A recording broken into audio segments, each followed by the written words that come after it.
Today I'm going to show you exactly how to attach a document in Gmail step by step. If you use Sage Accounting to manage your books, this is exactly how you send out those invoices and reports. So first, let's open up the big picture in Sage.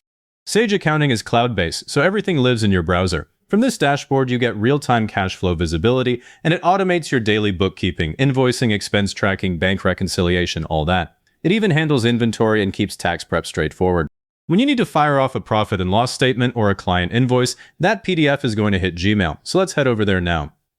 Open Gmail in your browser, log in, and click the Compose button at the top left.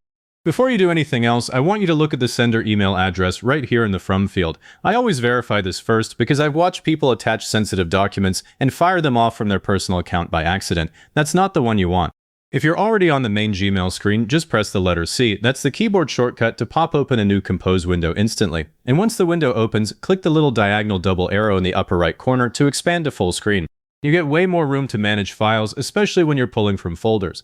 Now to attach the standard way, click the paperclip icon at the bottom of the Compose window. That's the Attach Files button.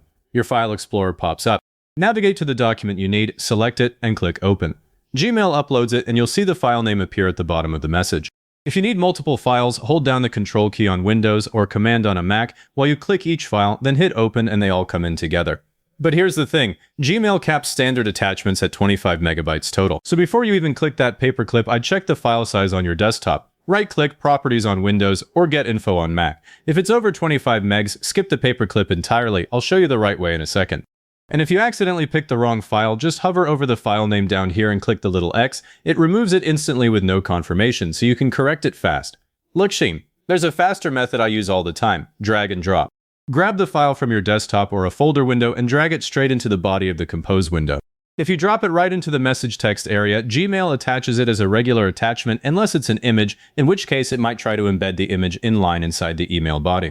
So if you want it as a downloadable file rather than a picture sitting in the text, drag it all the way down to the attachment zone at the bottom, that little area below the subject line. I position my File Explorer window next to my browser, and then I can just drag whole groups at once. Highlight a batch of documents, drag them in one motion, and they all attach. Works beautifully, especially if you're on a dual monitor setup.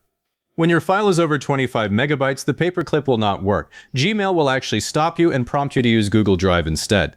So save yourself the frustration and go straight to Drive. Upload your file to Google Drive first, drag it into Drive in another tab, then come back to your Compose window. Click the Google Drive icon, the little triangle right next to the paperclip. Your Drive files open up, select the one you uploaded, and click Insert as Drive link. Now this part is critical. Before you send, click the link in the email body and set the sharing permission.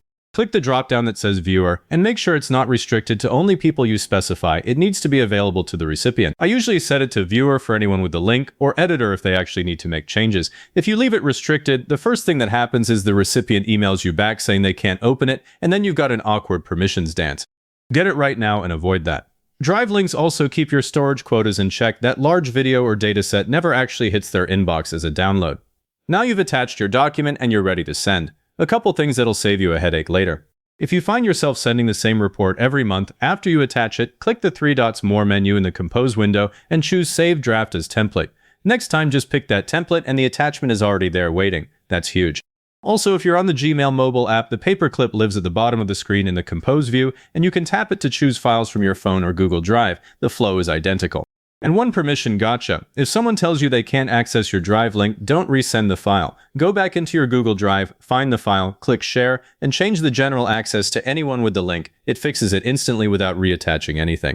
If this gave you the exact steps you needed, hit the like button so the algorithm knows it works. Subscribe for more walkthroughs like this one, and leave a comment saying this was helpful. Comments are what push this to other people searching for the same thing.